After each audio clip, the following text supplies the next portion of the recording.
chers invités, parents, amis, sachants, personnes aux ressources, merci d'avoir fait le déplacement ici dans cette salle de conférence du Centre Les Joyeux. Et nous sommes là pour un événement que vous connaissez très bien. Mais avant, je voudrais vous inviter à écouter ceci quelques secondes.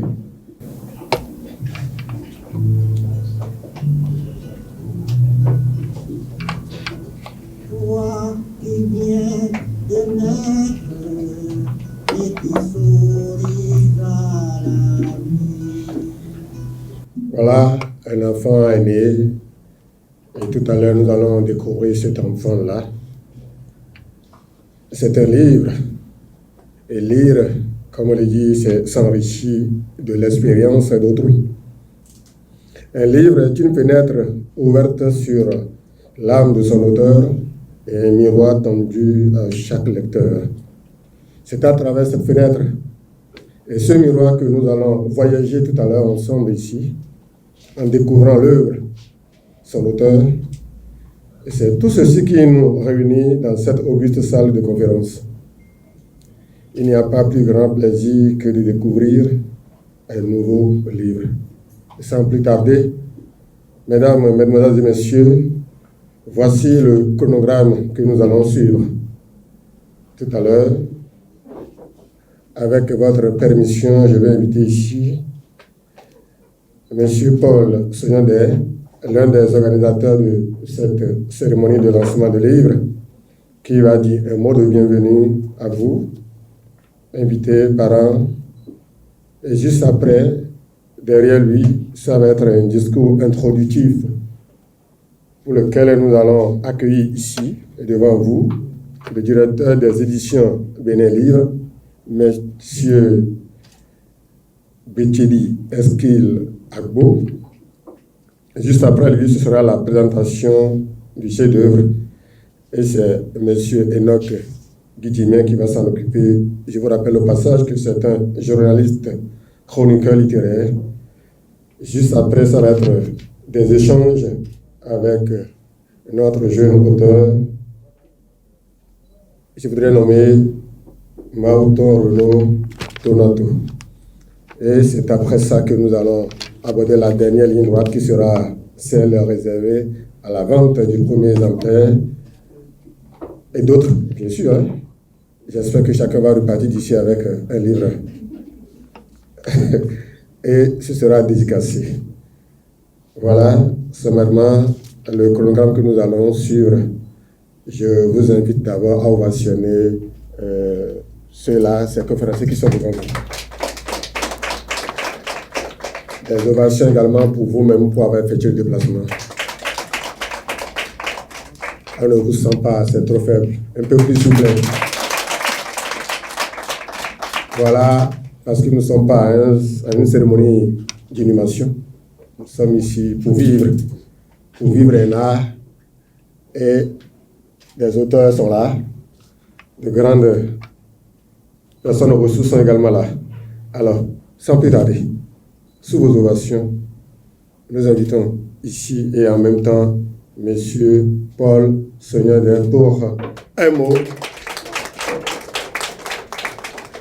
S'il y a des moments dans la vie, des moments très agréables que l'homme peut se permettre de nourrir son âme, c'est bien de ces moments-là. Car le livre, quand vous l'ouvrez et que vous avez la chance de discerner ce qui est écrit dedans, vous nourrissez sainement votre âme. Et c'est ce à quoi M. Maouton Renaud Donato nous convie en ce moment-là. Il a donné une substance matérielle à ses idées. Et ces idées traverseront des générations sur des générations. Il vient de faire un travail colossal. C'est pourquoi nous sommes ici ce jour. Je voudrais alors, au nom de la famille, au nom du docteur Donato et de son épouse, vous dire merci pour avoir fait le déplacement. que ce repas littéraire vous donne, n'est-ce pas, l'entrain et l'envie, et que ici présent, des jeunes peut-être aussi, que cela soit un levain pour que demain, nous puissions nous retrouver ailleurs, autour d'un autre jeune, pourquoi pas, pour célébrer toujours les lettres, car la littérature nous unit et nous rend forts. Merci bien à vous et passez un bon repas littéraire. Merci, M. Paul Souillonnet. Très bref dans son allocution. Je retiens, il dit que le livre, c'est de la nourriture pour l'âme. Nous croyons et nous savons que bientôt nous allons nous en rendre compte. Alors, comme c'était annoncé tout à l'heure dans le chronogramme, nous allons accueillir cette fois-ci M. Betchedi Eskil Agbo, que je vous invite à applaudir très très fort. Bonjour à tous. Bonjour à chacun et à chacune. Je suis Betchedi Eskil Agbo. Je suis enseignant de formation, journaliste culturel par accident, éditeur de livres par passion. Je suis le responsable des éditions Bénin Livre basées à Porte-Nouveau, une maison d'édition créée en juin 2020. Donc nous avons eu nos 5 ans il y a quelques jours. Mais déjà, il faut noter que dans notre jeune maison d'édition, nous avons presque toutes les générations d'auteurs. En commençant par, disons, la première, la génération Olympe Belliculum. Nous avons donc, je disais, dans notre maison d'édition, l'honneur de publier Olympe Belliculum. Son dernier roman, La danse du grand prêtre, est publié chez nous le 20 septembre 2022. Et actuellement, nous préparons un nouveau livre du patriarche qui va être rendu public le 20 septembre prochain. Un enfant d'Afrique qu'il avait déjà publié la première fois en 1970. Nous faisons une réédition pour marquer le 99e anniversaire de ce grand auteur romancier béninois. Nous avons eu des auteurs de la génération suivante comme Adelaide Fassinou, Sophia Donon, Claude Balogun, Ousmane Aledji, et bien sûr Paul Blo Soyondé, l'oncle de notre jeune auteur. Il est l'auteur du roman Ndanikou, le fils de la mort, que nous avons publié, je pense, en 2023. Et c'est grâce à lui que j'ai fait la rencontre de notre jeune auteur, Maoton Renaud Donato. J'avoue, quand j'ai demandé à avoir sa photo pour mettre à la 4e de couverture, et que l'oncle, parce que c'est aujourd'hui que je l'ai rencontré, et je n'ai jamais échangé avec lui. Tout ce qu'on s'est dit, c'est par le couloir de son oncle. Donc, quand l'oncle m'a envoyé sa photo, et que j'ai vu, j'ai crié. J'ai dit, mais c'est un enfant. J'ai comparé ce qui est dans le texte qu'il a envoyé au visage et puis à son âge. J'ai dit, mais qu'est-ce qu'il a vécu? Quelle expérience il a déjà partagée pour écrire ce livre? Parce que son ouvrage, c'est un livre de développement personnel. Les livres de développement personnel, c'est des expériences que, entre griffes, les coachs et les experts partagent avec le lectorat. Nous avons un auteur qui n'a pas encore la vingtaine et qui a déjà combien de livres de développement personnel. Qu'est-ce qu'il y a mis? Ce matin, je ne me suis pas qualifié pour vous le révéler. C'est plutôt Enoch Guidjimé qui aussi, quand il a eu la photo de l'auteur pour faire la fiche d'annonce de l'émission sur laquelle Renaud était il y a deux ou 3 jours, il m'a dit, est-ce c'est un bébé? Il m'a envoyé sur WhatsApp, mais c'est un bébé. Mais je vais d'abord lire le livre et après je te donne tes appréciations. J'ai écouté leur émission et j'ai constaté qu'il a vraiment traité comme un bébé. Je voudrais vous inviter à applaudir papa et maman Renaud Donato. Je demande parce que vous savez que nous sommes à un moment dans notre pays où on fait beaucoup plus la promotion des séries scientifiques, et même quand après le BEPC, les enfants décident d'aller en série A ou B, mais c'est la guerre entre l'enfant et les parents. Mais nous voyons des parents investir, sortir de l'argent, parce que le livre, nous ne l'avons pas fait à compte d'éditeur, nous l'avons fait à compte d'auteur. Et quand on dit compte d'auteur, c'est l'auteur qui prend en charge toutes les dépenses. Et sortir un livre, il y a 3 catégories de dépenses. Je ne vais pas les détailler. S'il y a de potentiels clients, à la sortie, ils peuvent me voir, je vais leur faire les détails.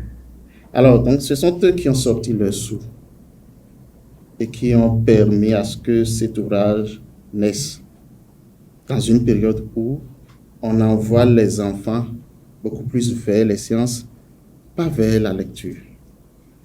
Ces 2 parents, papa et maman Renaud Donato, sont des parents formidables. Il faut les applaudir une nouvelle fois. Renaud, tout à l'heure, quand nous avons fait notre rencontre, notre première prise de contact, je t'ai dit que tu n'es pas encore écrivain, que tu es auteur. Et que l'écrivain, c'est celui-là qui combine des œuvres de fiction. C'est celui qui écrit un roman, c'est celui qui écrit une pièce de théâtre, celui qui écrit une nouvelle. Celui qui imagine une histoire, crée des personnages, tue ceux qu'il veut et enrichit ceux qu'il veut. Ici, c'est une réflexion que Renaud a portée sur un aspect de la vie. Donc pour moi, il n'est pas encore écrivain, il est un auteur. Et ce que je lui souhaite, c'est d'être écrivain. Parce que je sais qu'il a quelque chose à vendre. Il a la chance d'avoir des parents qui ont montré qu'ils sont prêts à l'accompagner.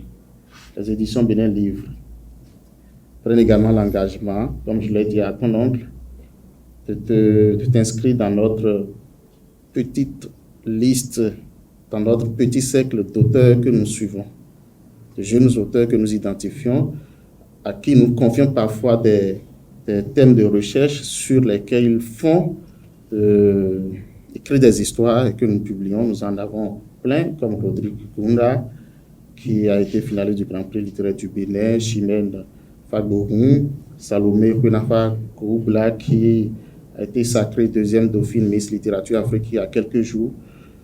Donc, ton nom t'a conduit vers les éditions Bénin Livre. Je pense que tu ne s'est pas trompé. Nous allons te prendre et t'encadrer pour que dans 5 ans, dans 10 ans, nous soyons fiers de dire c'est notre produit.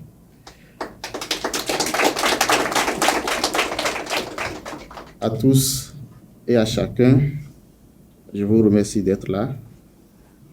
Que Dieu nous garde et que les ancêtres nous protègent. Je vous remercie. Voilà, il a promis. J'espère que les parents vont essayer d'inscrire Malton dans ce cercle restreint afin qu'il soit suivi et qu'on revienne peut-être une autre fois ici pour parler peut-être d'une nouvelle ou d'un roman. Comme ça, on pourrait l'appeler désormais écrivain. Alors, notre jeune essayiste, c'est un auteur, un vrai. Et même si c'est un bébé, je crois que nous allons découvrir tout à l'heure comment il est ce bébé-là.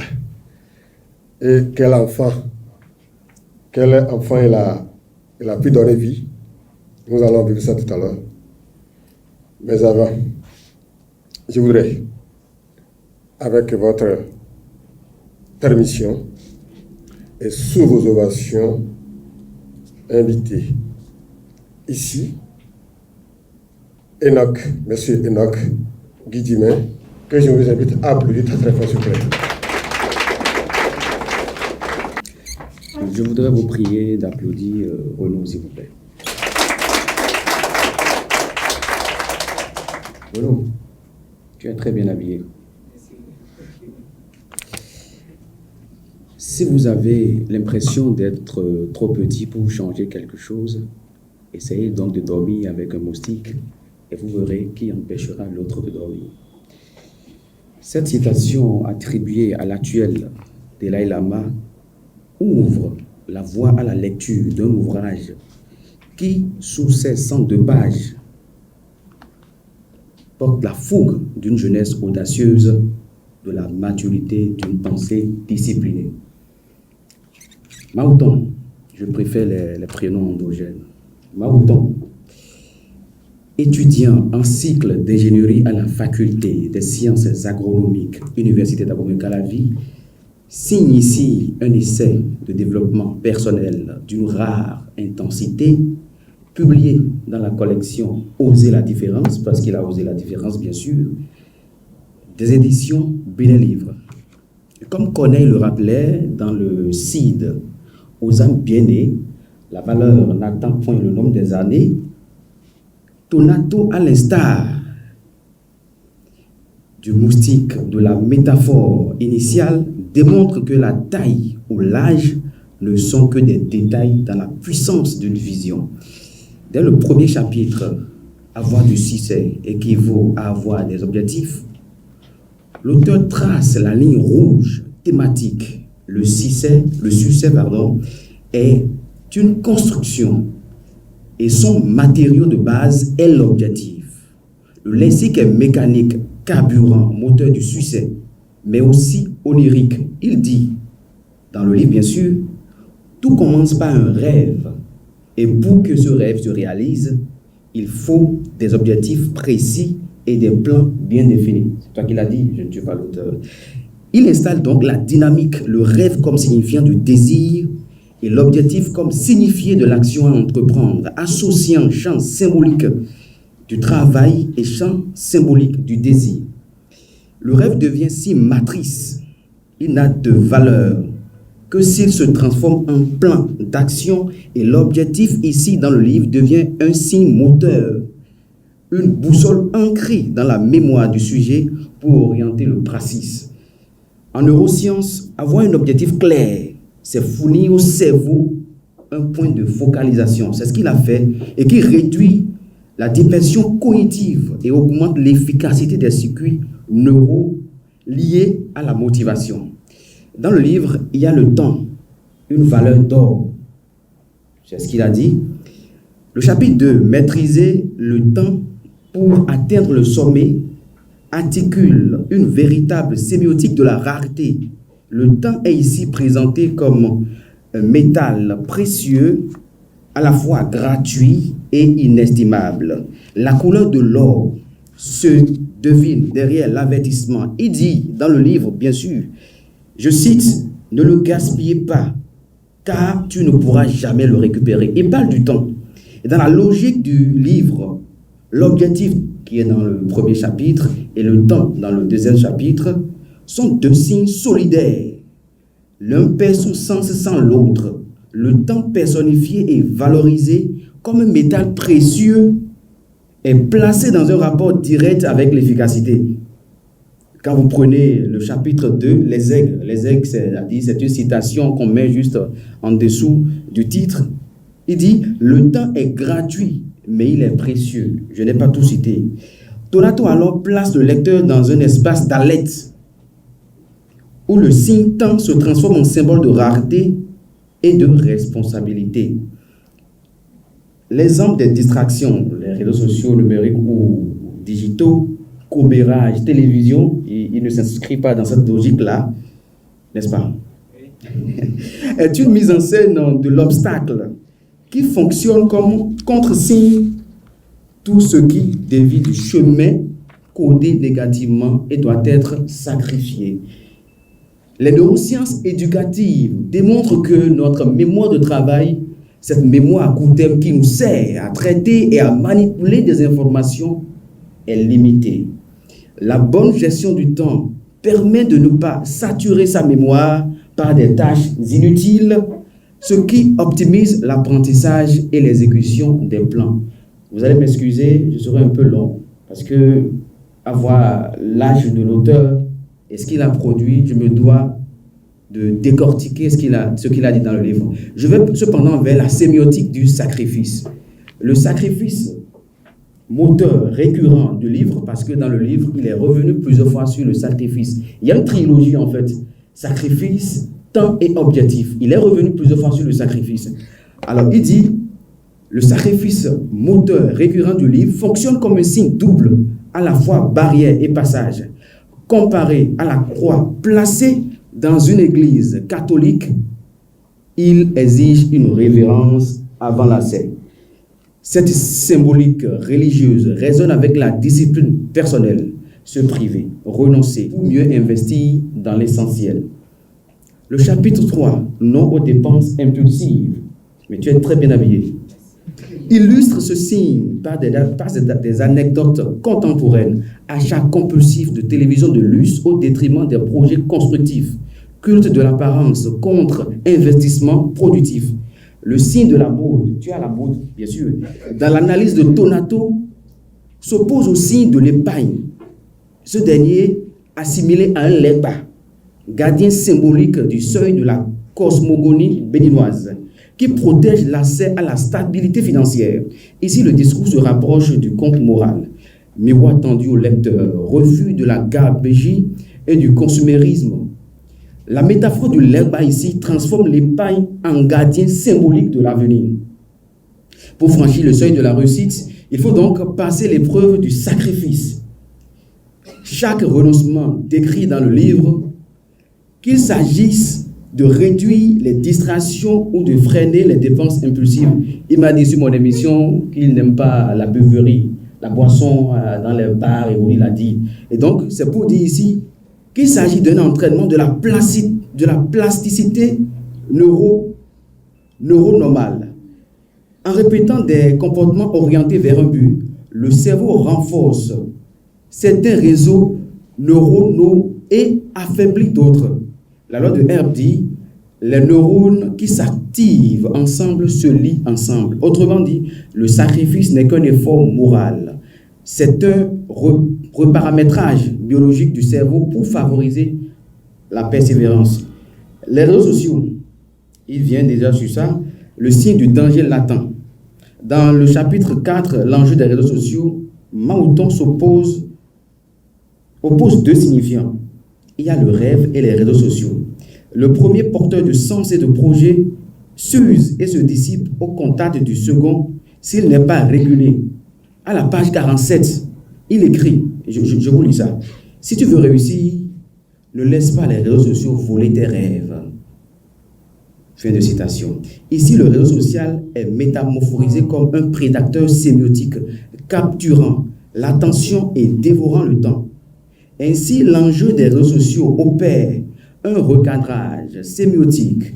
Le réseau social devient une entité qui vole les temps. Le signe du rêve positif est mis en opposition frontale avec le signe du réseau social négatif. Leur cohabitation est tolérée uniquement dans un cadre limité, sous peine de perdre la maîtrise du temps, il revient encore sur le temps, et des objectifs précédemment codés comme essentiels. Quand l'auteur met en garde contre les réseaux sociaux, il cible un problème bien documenté. Cette plateforme exploite notre cycle de récompense, la dopamine, n'est-ce pas? Tu es d'accord avec moi? Oui. Provoquant donc des micro-addictions qui détournent notre attention. Les neurosciences éducatives préconisent alors des jeûnes addictionnels, ce que le livre appelle sacrifier le temps passé en ligne pour redonner au cerveau sa capacité de concentration profonde. Ce que Mahouton nous demande ici, c'est la loi du sacrifice. Cette loi peut se reformuler ainsi. Fixer un objectif, gérer son temps, renoncer à certaines habitudes, éviter les distractions, choisir son entourage. Par ailleurs, je vous encourage vraiment à acheter ce livre pour découvrir le reste des richesses. Chaque chapitre est construit avec un exergue, signe introductif, un développement narratif, mise en tension, bien évidemment, et un exemple concret, ancrage révérentiel. La loi du sacrifice sur le chemin du succès est un test polyphonique.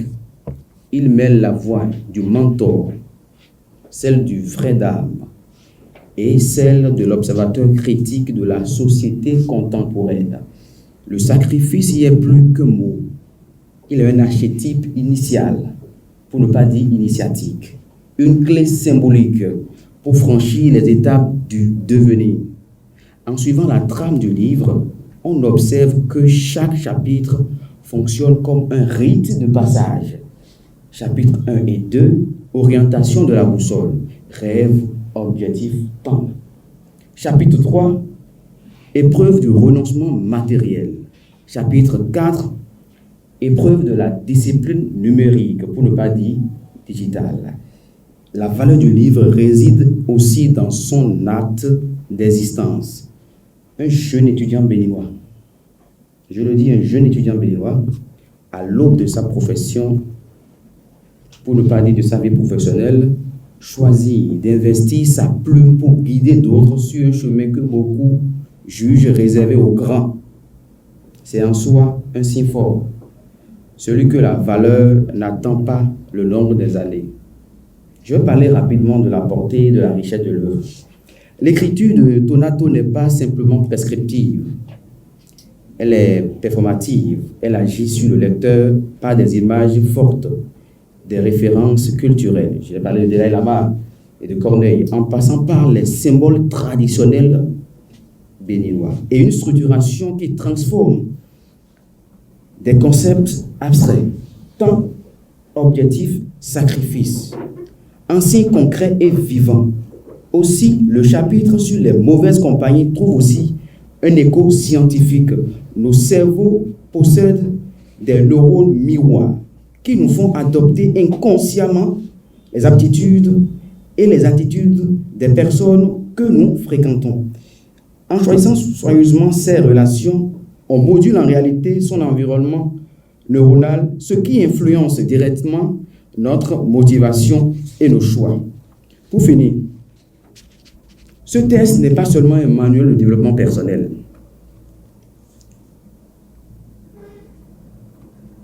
Voilà, on appelle ça la poussopège. Je vais voir si vous êtes avec moi.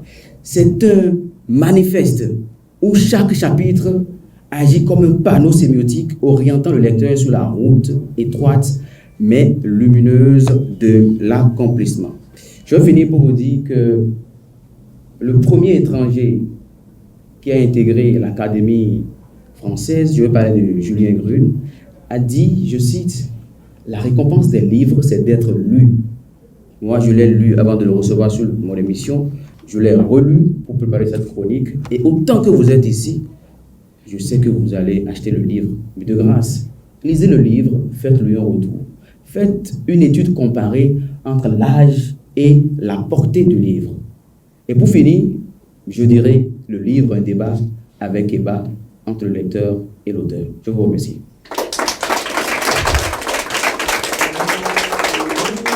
À l'enfant que nous sommes en train de découvrir, l'enfant qui est né, cet enfant dont le père est plus jeune que toute la sagesse trouvée et retrouvée dedans. Je crois que c'est le moment maintenant de lui donner la parole, certainement qu'on a envie de l'écouter lui-même. Toujours oui. Voilà, cette fois-ci c'est toujours le chroniqueur, notre journaliste chroniqueur, qui va échanger avec l'auteur du livre. Voilà, je laisse place. Merci beaucoup. Vraiment, j'avais beaucoup d'encourage. Tu exposes ta humilité intellectuelle devant une pléthore de personnalités. J'ai lu ton livre, comme je l'ai dit. Je veux commencer par une première question. Je veux te demander, qui sont les personnalités qui t'ont inspiré à commettre ce livre? D'abord, je tiens à vous remercier et je remercie tous ceux qui sont présents dans cette salle. Je rends d'abord grâce à Dieu parce que sans lui, rien de ceci ne serait possible. Je tiens également à remercier mon Père qui a fait de tout son possible pour que nous soyons ici. Et il y a un adage qui dit, derrière un grand homme, il y a toujours une grande dame. Je ne suis pas encore un grand homme en tant que tel, mais en développement personnel et dans la vie, chacun doit se voir comme un grand homme. Je ne suis pas encore marié, mais la grande dame qui est derrière moi, je tiens à remercier ma maman. Et même si, lorsque je serai marié, elle sera toujours une grande dame derrière moi. Pour revenir sur votre question, qui sont ces grandes personnalités qui m'inspirent? Moi, Renaud Donator, je n'ai pas en tant que tel une ou deux personnes qui m'inspirent, mais je tire mon enseignement de plusieurs personnes et je peux citer de passage avec tout le respect que j'ai pour eux. Le coach Simon Ouédraogo, un grand Burkinabé qui m'inspire avec ses vidéos sur le développement personnel qu'il diffuse sur YouTube.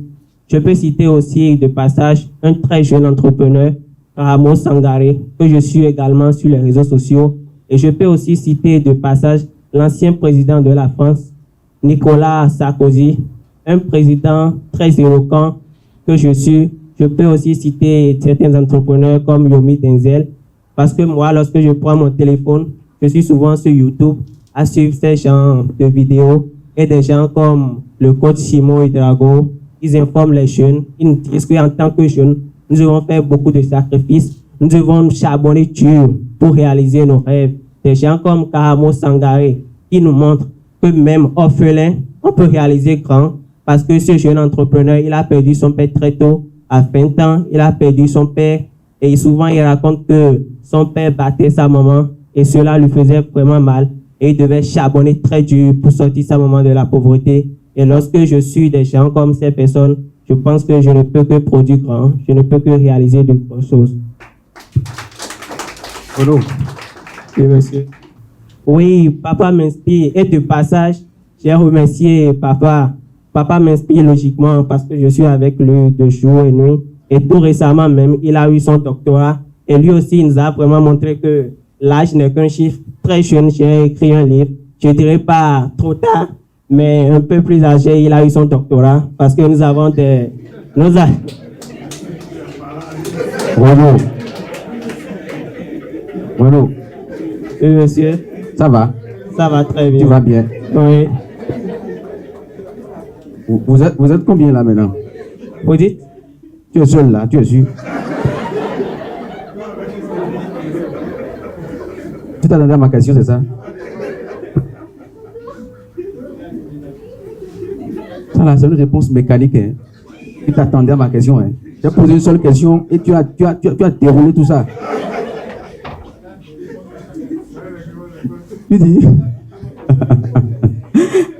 Alors, c'est bien, j'ai beaucoup apprécié ton argumentaire. Cela prouve que tu es vraiment l'auteur de ton livre.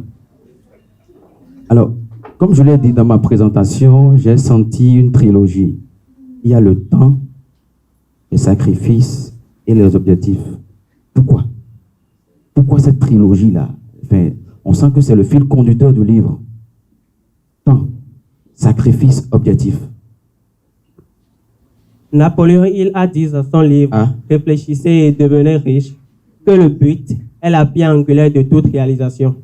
Et je pense qu'autant que nous sommes, nous devons savoir ce que nous voulons dans la vie. Nous devons savoir ce que nous voulons. Si je pars au bord de la voie et je trouve peut-être un vendeur en train de partir et peut-être la vendeuse a beaucoup de produits et je dis à la vendeuse, s'il vous plaît madame, je vais acheter et je m'arrête là. Je pense que c'est très grave parce que je ne sais pas ce que je vais acheter. Mais si je dis à la dame, je vais acheter une banane, je pense qu'elle va me vendre une banane. Parce que je sais ce que je vais acheter.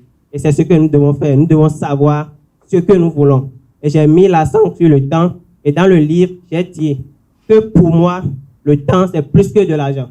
Parce que souvent, on entend the time is money. Le temps, c'est de l'argent. Mais pour moi, personnellement, le temps, c'est plus que de l'argent. Parce que le temps que nous perdons, le temps ne va plus jamais revenir.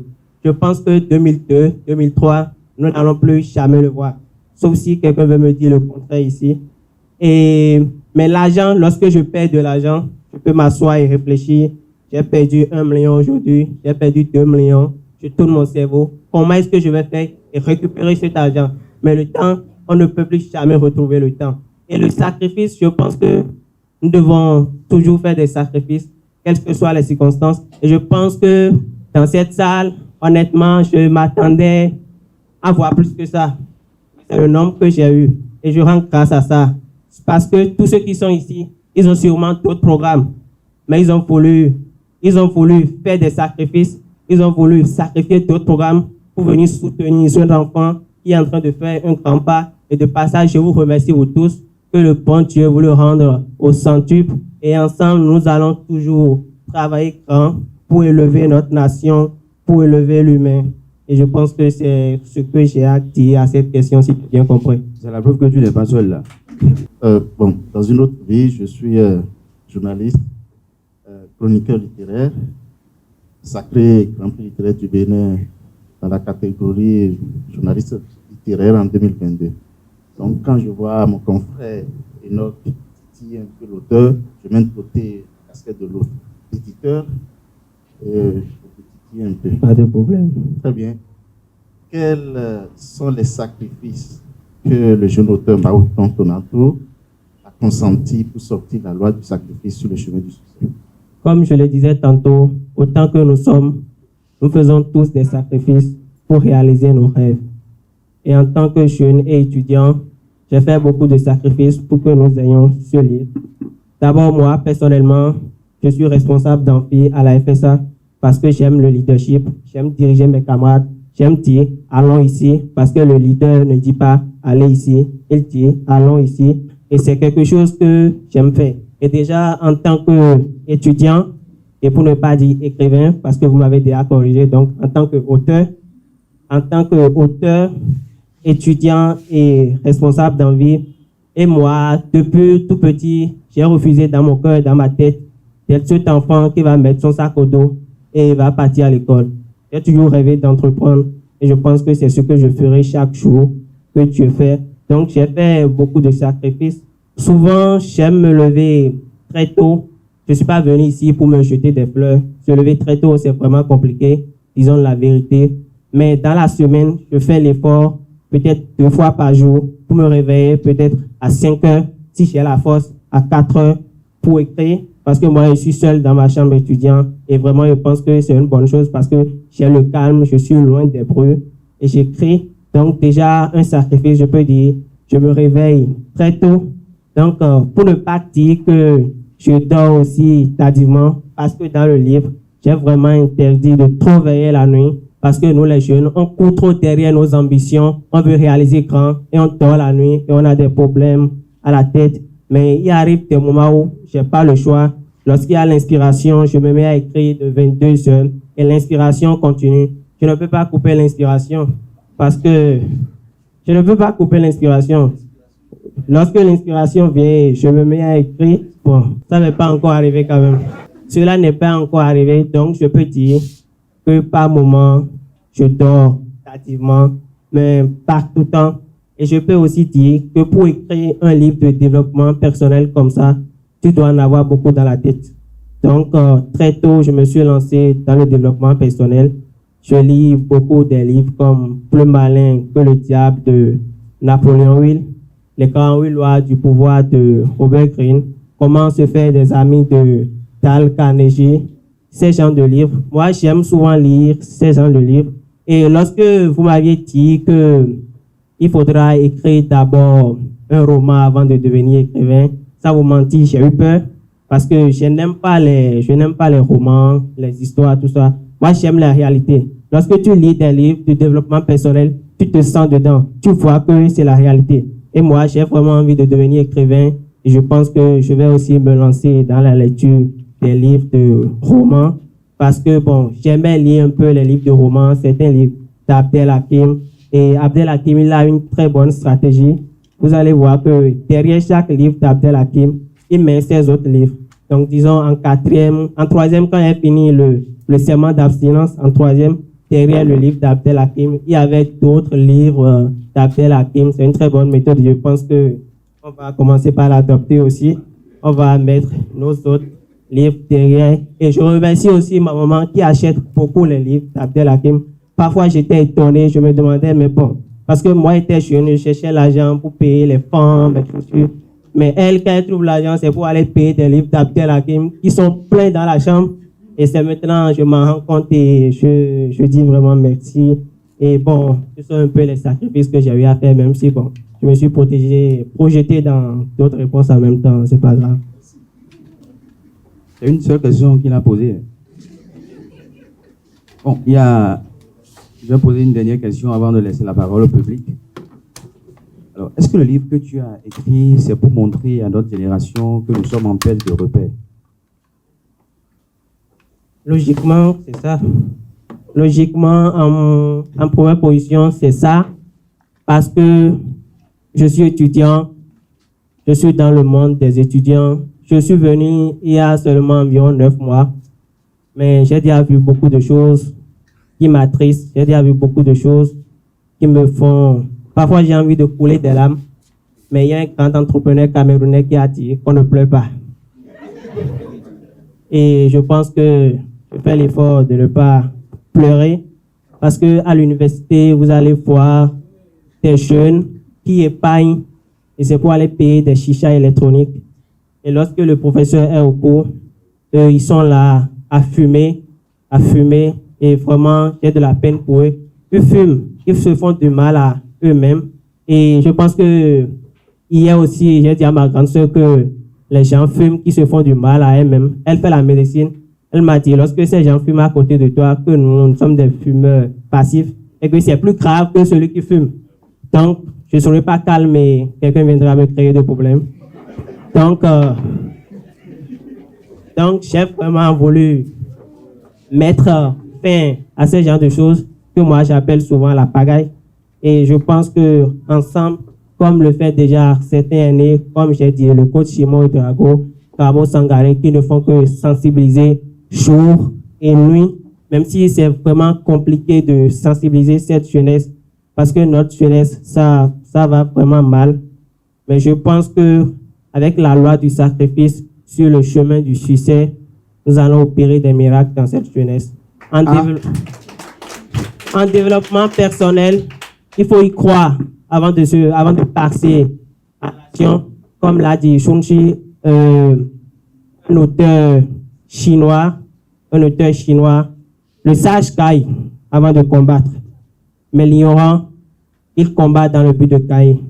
Et moi, je pense que je n'ai pas encore vendu un seul exemplaire de ce livre.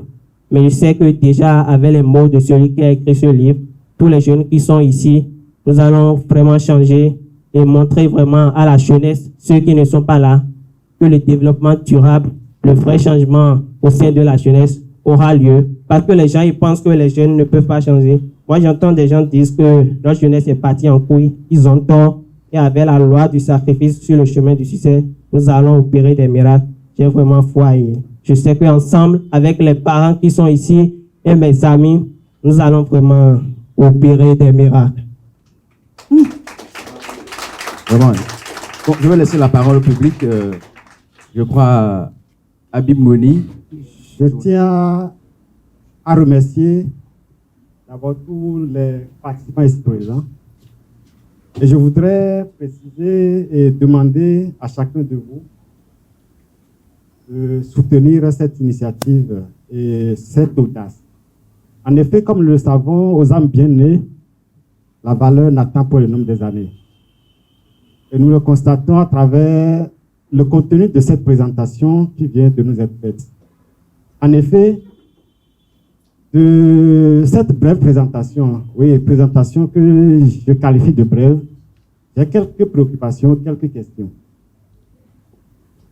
Renaud, comme le présentateur l'a si bien dit, à travers la densité du contenu de votre essai, on se pose certaines questions. La première que moi je me pose, en tant qu'agronome, moi je suis agronome de formation, j'ai fait la FSA comme vous, et je me demande si vous ne vous trouvez pas à un endroit qui n'est pas peut-être le mieux indiqué pour voir la FSA. La FSA, ce n'est pas la littérature, La FSA, ça n'augure pas, ou du moins ça ne présume pas un parcours d'écrivain ou d'auteur, comme nous le constatons. Dans notre parcours de formation, ce n'est pas ce à quoi nous sommes destinés. En d'autres termes, comment est-ce que vous y parvenez pour qu'on en soit là aujourd'hui? L'autre question que j'ai, c'est de savoir, oui, notre génération, jeunes comme vous, les réseaux sociaux aujourd'hui constituent pour nous ce qu'on pourrait appeler fléau.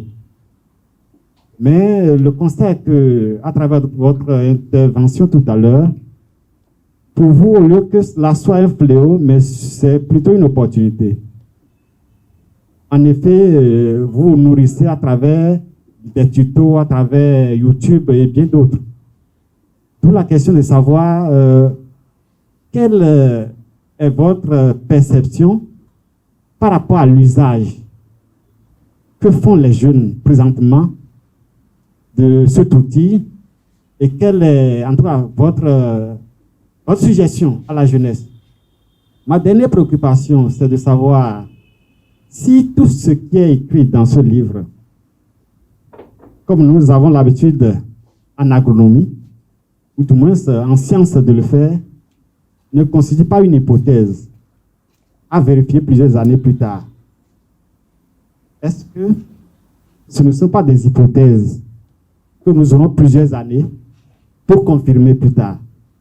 Voilà, en résumé, ce que je voudrais vous demander. Merci bien. De l'Association des journalistes chroniqueurs littéraires du Bénin.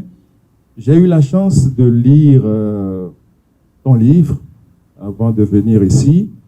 Et sincèrement, je pense que c'est vrai que Simon Sangaré, que je suis bien, et Karamo ont peut-être démarré avant toi, mais nous avons la chance d'avoir un Béninois qui va les challenger. Et je rêve pour l'avenir que peut-être que tu crées un événement de développement personnel où tu vas essayer de les inviter aussi et pour sauver aussi la jeunesse béninoise.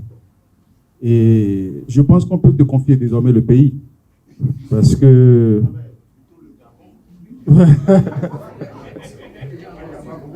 voilà, parce que tu peux défendre notre pays. J'ai 2 ou 3 préoccupations. Deux, d'accord.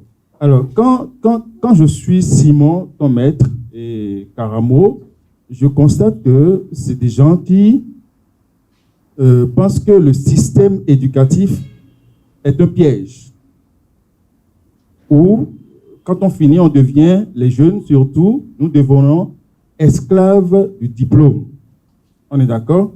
Quel est ton point de vue par rapport à cela?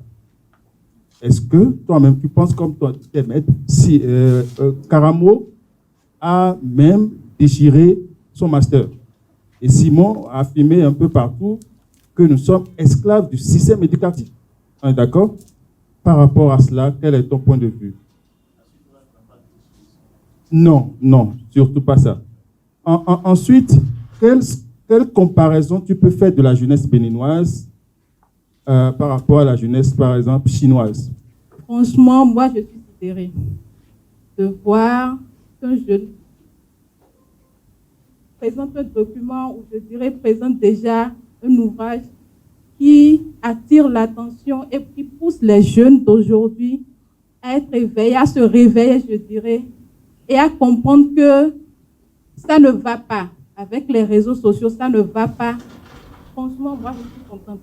Et tu as parlé du temps et du sacrifice. Je crois que j'ai fait un sacrifice en venant ici aujourd'hui, mais je n'ai pas perdu mon temps. Parce que j'ai vraiment tiré leçon de cette matinée-là. Et je conseille aux parents qui sont ici de prendre ce livre-là pour leurs enfants. Et je conseille aux jeunes ici de demander à leurs parents de leur acheter ce livre-là. Vous allez en tirer. Et vraiment, comme l'a dit quelqu'un, je suis très sidéré par ce qu'a produit Maoto. Moi, je suis spécialiste agro-business. Je suis un passionné de développement personnel. Et j'étais vraiment dans ma peau quand je le écoutais citer de grands noms de développement personnel. Comment il fait à un si jeune âge, on est tout seul dans le Carnegie. Napoléon, c'est de grands hommes, les Africains, le Burkinabé, c'est des gens qui disent des choses. Des fois, ils exagèrent, je dis les exagèrent un peu, parce que quand tu lis tout ce que tu lis, il faut toujours avoir un regard critique de ce que tu lis. Il y a beaucoup de bons, il y a aussi des choses à prendre. Et je pense que tu le fais très bien, parce que dans ton livre, tu as analysé 3 choses qui sont très fondamentales dans le développement personnel. L'objectif. On dit dans le développement personnel, si tu veux de l'argent, tu dois énoncer un chiffre précis. Et tu l'écris sur le dos de ton mur. Tu dis, c'est ça que je veux. Tu dois être précis. Tu l'as donné, tu as même illustré. Quand je viens devant un vendeur, j'ai dit, je vais acheter, il y a plein de produits. Je ne précise pas ce que je vais acheter. Je suis pas précis. Et le développement personnel n'aime pas ça. Il faut être très précis. Le deuxième, tu as mis le temps. C'est une denrée rare. Rare en griffe parce que c'est abondant, mais ça devient rare tout de suite lorsque tu laisses passer le temps. Ça devient vraiment un problème pour toi-même et pour la vie. Il y a beaucoup qui ont vécu ça. Des gens qui sont allés à l'université, ils ont eu le bac à 17 ans. Moi, j'en ai vu. Ils ont pensé qu'ils ont déjà eu le monde. Ils sont allés s'asseoir. À 25 ans, ils n'ont encore eu. Qu'est-ce qu'ils ont fait? Ils ont fumé le temps. Ils ont fumé, ils n'ont pas d'objectif. Donc, dès que vous vous réveillez dans la vie, vous devez avoir un objectif pour votre vie. Et moi, je le dis toujours, à qui veut l'entendre, je l'ai dit à M. Tonato, qui est un collègue ami à moi. Donc, la famille est un ami que je connais très bien. Je lui dis, Olivier, moi, je ne veux plus étudier. Toi, va faire le doctorat, mais moi, je ne veux pas de doctorat, mais je serai milliardaire dans ce pays, en euros. Je lui ai dit ça. Attends de voir, mes cheveux sont déjà blancs, mais c'est là où je vais. Et tu verras. Et j'en suis conscient et j'irai là-bas. Moi, on m'appelle Théodore Moutondi. Un jour, vous entendrez ça. Je vous remercie. Bon, la question que j'ai à poser, c'est de savoir s'il n'y a pas des limites à ne pas franchir en homme de sacrifice pour le succès. Parce que je pense que quand vous dites la loi du sacrifice sur le chemin du succès, je pense qu'il y a plusieurs types de sacrifices. Il y a des sacrifices positifs, des sacrifices négatifs. Donc, j'aimerais quand même que vous nous fassiez la nuance entre la nuance pour la limite voilà, de sacrifice à ne pas dépasser. Et aussi, il y a une autre question. Parfois, on fait beaucoup de sacrifices, on sacrifie beaucoup de choses, mais au finish, on voit qu'en fait, on n'obtient pas vraiment ce qu'on veut. Moi, je m'appelle Joris Pia. Je suis à l'ENIAM. Je passe en 2e année de transport et logistique. Tout d'abord, j'ai connu Renaud dans un contexte très banal. Donc, je passais le voir de temps en temps. On discutait, on parlait. Et quand je rentre dans sa chambre, je vois que des tas de livres. Napoléon, il est plus malin que le diable. Tout ça, là. Et je me dis, je suis beaucoup les livres, oui, vraiment, je n'ai pas le temps et tout. Et c'est quelqu'un qui n'aime pas perdre son temps, il aime valoriser réellement son temps. Quand tu le vois, il est très concentré dans ce qu'il fait. C'est à cause de lui que, essentiellement, si j'ai commencé à faire de la lecture, peut-être qu'il ne le sait pas. J'ai même acheté des livres chez lui, j'ai plus malin que le diable. J'ai lu dans Carnegie. Ça m'a vraiment beaucoup aidé. Ça m'a beaucoup aidé. Et vraiment, je suis très fier de ce qu'il est en train de produire maintenant. Je vais vraiment l'accompagner. Et je demande à tous et chacun de l'accompagner dans ça pour que l'on puisse vraiment l'aider. Je ne m'attendais pas vraiment à cette œuvre, ce chef-d'œuvre de Renaud Donato. Vraiment, j'étais vraiment ébloui. Je me sentais vraiment dans ma peau quand le présentateur était en train de faire sa présentation. Donc, j'étais vraiment fier de ce qu'il a accouché comme contenu. Alors, ma question est de savoir, bon, je vais rejoindre ma jeune sœur Marietta. Comment savoir si le sacrifice qu'on fait aujourd'hui portera vraiment ses fruits demain? Prendre du temps pour soi. Il faut souvent se reposer. Et ce n'est qu'ainsi que nous allons revenir plus productifs, plus en forme pour réaliser nos rêves. Et au début, je vous ai demandé s'il y a de la musique. Parce que moi, personnellement, lorsque je suis des émissions ou des événements, lorsqu'on parle trop, ça m'ennuie. Parfois, il faut de la musique entre les temps importants, tout ça, pour essayer de distraire les gens, pour essayer de rafraîchir la mémoire. Donc, pour répondre à votre question, et pour être bref, je pense que c'est ce que j'ai à dire. Merci. Donc, je préfère Nicanor. Nicanor. Merci.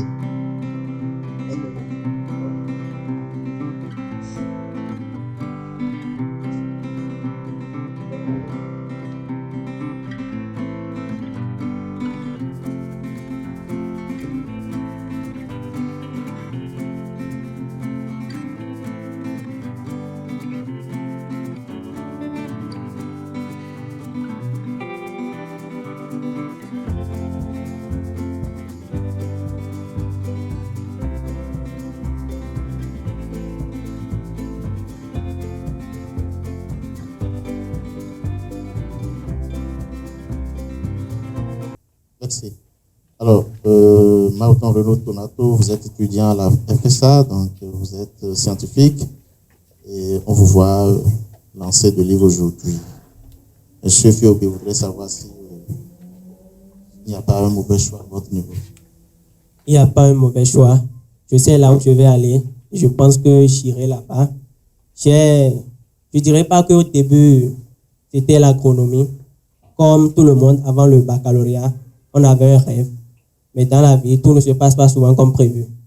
Mais lorsque j'ai vu dedans, j'ai vu que j'allais partir à la FSA parce que mon papa est un ingénieur agronome et il me nourrit très bien. Et je pense que c'est un bon métier. Donc, je vais mettre mes pas dans ses pas et je pense que ça va aller. Le développement personnel, c'est plus qu'une passion. Et je pense que tous les enseignants qui sont ici, ils vont militer pour que peut-être dans 10 ans, nous ayons comme une matière, le développement personnel dans nos salles. Donc, je ne me suis pas perdu. Et moi, je voudrais, en tant qu'éditeur, ajouter que la première femme à installer une maison d'édition au Bénin, Béatrice Lalino-Gbado, présidente des éditions Ruisseau d'Afrique, autrice de plusieurs ouvrages de jeunesse, comme Chevaux fabuleux, qui est au programme en 6e, fut professeur de mathématiques et de sciences physiques. Aujourd'hui, elle vit de la littérature. Merci.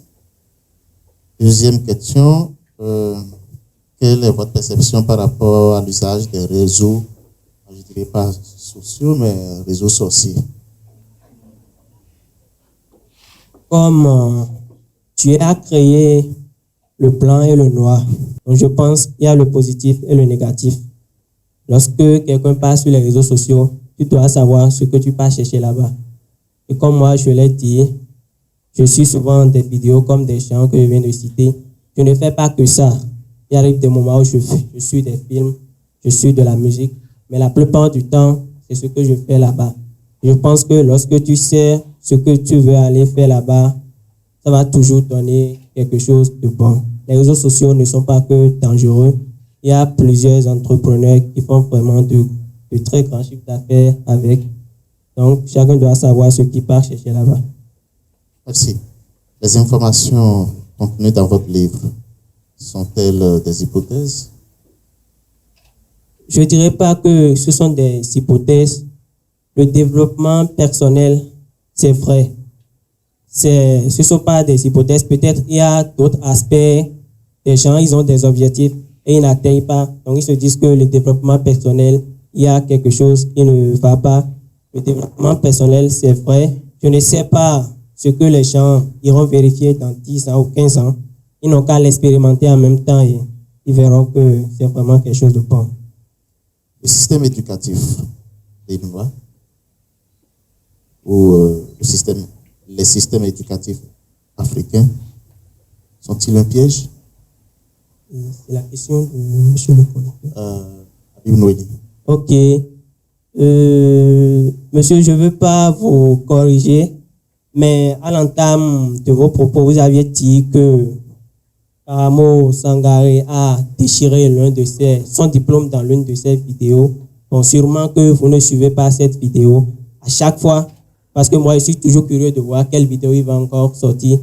Donc, sans corriger, je peux dire qu'il n'a pas déchiré vraiment son diplôme. C'était juste une mise en scène. C'était un hook pour tirer l'attention au début. Je ne pense pas que quelqu'un normal va déchirer son diplôme. Le diplôme, c'est ce qui va nous rester pour toujours. Donc, moi, je suis étudiant. Je vais étudier. J'irai au bout de mes études. Et lorsque je suis les gens comme Karamo Sangaré, c'est vrai, parfois, ils exagèrent. Mais lorsque quelqu'un te parle, tu dois vraiment tendre l'oreille vers le côté positif, vers ce qui est bon. Et c'est ce que je fais dans tout le discours. J'essaie de prendre ce qui est bon, ce qui peut contribuer à mon élévation. Et c'est ce que je prends dedans. Là-dessus, notre système éducatif aujourd'hui, un parent qui envoie son enfant à l'école, l'enfant fait de la maternelle jusqu'en terminale et finit l'université. Est-ce que ce système permet à l'enfant de s'épanouir et de faire épanouir son pays, sa nation plus tard? Les gens ont étudié et ils mangent avec. Et nous tous ici, nous sommes en train d'étudier. Donc, je ne dirais pas que c'est un piège, parce que vraiment, au Bénin, nous allons tous à l'école. Donc, je ne pense pas qu'il y a autre chose à part ça. Donc, même si c'est un piège, pour le moment, on n'a pas un choix. On n'a pas de choix. Alors, je pense que sur une autre question, l'auteur avait déjà répondu à la question quand il disait tout à l'heure que souhaite que plus tard, le développement personnel puisse devenir une matière enseignée dans les écoles. Donc, ce n'est pas un piège, mais c'est un système à corriger, pour améliorer. Ça peut aller? Parce que je ne sais pas pourquoi on continue d'enseigner l'allemand, là, comment il s'appelle là? Le Führer. Adolf Hitler. On continue de nous enseigner ça. Alors, vous êtes jeune béninois. On vous demande de vous comparer ou de comparer la jeunesse béninoise à la jeunesse chinoise. Oui, bon. Vous savez, souvent, on commet des erreurs. Peut-être tu gagnes 10 000 francs par mois, pour ne pas exagérer, et quelqu'un gagne 10 millions par mois, et tu veux te comparer à lui. Je pense que c'est grave. Je pense qu'il ne faut pas faire une comparaison, mais il faut plutôt s'inspirer de cette personne. La Chine est très loin de nous, très très loin. Et je pense que, je me demande même si on va les rejoindre un jour, même si en développement personnel, il faut rêver grand. On rêve d'atteindre le niveau de la Chine un jour, mais je pense qu'on a encore beaucoup de chemin à faire et ce n'est pas encore le moment de faire une comparaison parce que je pense qu'ils sont vraiment supérieurs à nous. Oh.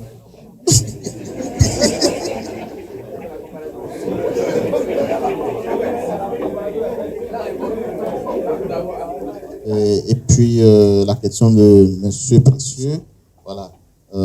Est-ce qu'il y a des sacrifices qui ne donnent pas de fruits?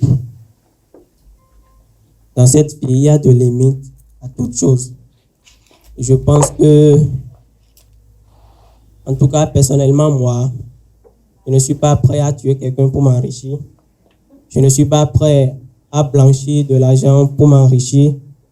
Je ne suis pas prêt à créer du désordre quelque part pour m'enrichir. Donc, et je pense même que ça, ce ne sont même pas des sacrifices, c'est du désordre.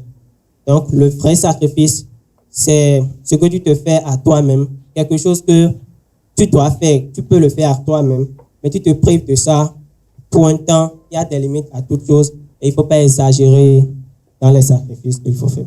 D'accord. Merci. Je pense que les autres interventions, c'était des témoignages à l'endroit de l'auteur. Il a répondu à toutes les questions et cette fois-ci, il a été succès. Il faut l'applaudir.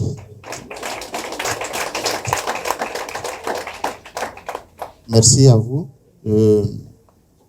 Mauton Renaud Tonato a la chance ce matin d'avoir dans la salle, je crois que c'est la première fois que je vois ça, retrouver 3 auteurs des éditions Bénin Livre dans une même salle lors du lancement d'un autre auteur de Bénin Livre. Tout à l'heure, j'ai présenté son oncle comme auteur des éditions Bénin Livre avec son roman Ntanikou, le fils de la mort. Et j'ai dans la salle le troisième auteur que Bénin Livre a mis sur le marché. C'est-à-dire le troisième livre publié dans notre catalogue. Et d'ailleurs, notre livre le plus vendu. Un destin rattrapé de Alexis Pelibé, qui est dans la salle. Je voudrais, est-ce qu'il peut se lever pour qu'on puisse... Alexis, il faut te lever, on va... Voilà. C'est l'auteur du roman Un destin rattrapé, c'est le troisième titre dans notre catalogue. Et à la date d'aujourd'hui, je vous ai dit tout à l'heure que nous avons dans notre catalogue Olymbelikpinom avec la danse du grand prêtre. Et dans quelques jours, Un enfant d'Afrique du même patriarche. Mais c'est l'auteur dont le livre est le plus vendu dans notre catalogue. Et d'ailleurs, ce roman Un destin rattrapé est passé du livre à l'écran. Depuis, je crois, un an et demi, le livre a été adapté au cinéma et est actuellement en tournée dans le pays. Merci de venir soutenir notre Benjamin de notre édition. Et merci également à vous tous. Monsieur le maître de cérémonie, quelle est la suite? Voilà, nous avons parlé de tout et de rien. Mais ce qui nous retient ici, c'est la loi du sacrifice sur le chemin du succès. Est-ce que j'ai bien prononcé? Quels que soient tes revers, Alors, si tout va de travers, et si tout semble être un chef-d'œuvre du genre. Ah oui, si ça vous intéresse ma question, allez-y. Avant de donner le prix, j'aimerais partager cette citation avec vous. Si pour vous la connaissance coûte cher, et je suis entouré de beaucoup d'aînés, donc je pense que moi je vais vous laisser la parole pour la suite. Alors, nous allons vendre le livre en librairie à 5 000 francs. Dans cette salle, celui qui est prêt à nous acheter ça, même à 1 milliard, on est preneur, non? Donc, il a dit plus que ça. Donc, le livre officiellement en librairie va être vendu à 5 000 francs. Mais les soutiens à Renault peuvent se manifester, acheter à 1 million, 1 milliard. Nous sommes preneurs. Voilà qui est dit. Ce livre, ce chef-d'œuvre rempli d'expériences partagées, va coûter seulement 5 000 francs. Je dis seulement parce que ce que vous allez gagner est un certain nombre de fois plus élevé. Alors, ce sera en même temps l'occasion aussi de recevoir des dédicaces. Vous achetez l'auteur là, votre document sera dédicacé. Est-ce que nous avons le stock était exposé juste à la sortie, mais on va faire venir quelques exemplaires ici. Et pour les volontaires qui voudront en avoir tout de suite, succès, produit par les éditions Bénin Livre. L'auteur, vous l'avez découvert. Manuel, Mariette, venez m'aider s'il vous plaît. Mariette, venez. 2. Voilà. Là, vous avez remis. D'accord, voilà. Et ça s'applaudit. Monsieur Ontondi a pris 2 livres, mais il a remis 20 000 francs pour soutenir la démarche ici. Vous tournez, vous passez dans les rangées pour voir. Il y a la main dans la poche ici. Je suivais tout le monde à la fois. C'est 5 000 francs, vous pouvez prendre à Mobile Money. Oui, on le prend. On prend Mobile Money. C'est quel MTN? Oui, on prend. Comment? Vous avez votre MTN que vous pouvez donner. On va payer par Momo. Voilà. tes ambitions, ta foi est quelque chose, y'a ça se passe, quoi que la vie te réserve. Un livre à 10 000 francs, 5 000 francs, plus soutien 5 000 francs à l'initiative, c'est encourageant. Alors, vous mettez votre nom, vous envoyez ça là-bas pour la dédicace. Un jour sonnera ton heure, voilà. Et là cesseront tes pleurs. Nul ne peut te Il y a des numéros qui sont là pour ceux qui veulent. Odirado, c'est ça, hein? J'ai bien prononcé. Merci d'avoir assisté par Momo. Encore Maribé, merci pour votre générosité.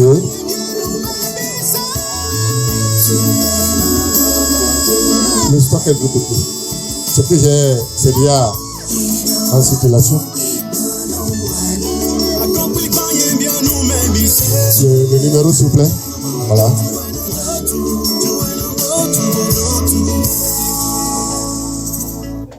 Last night I heard the scream. En ce moment même, c'est la vente à la béninoise, bien sûr. Il n'y a pas vente à l'américaine ici. On fait la vente à la béninoise.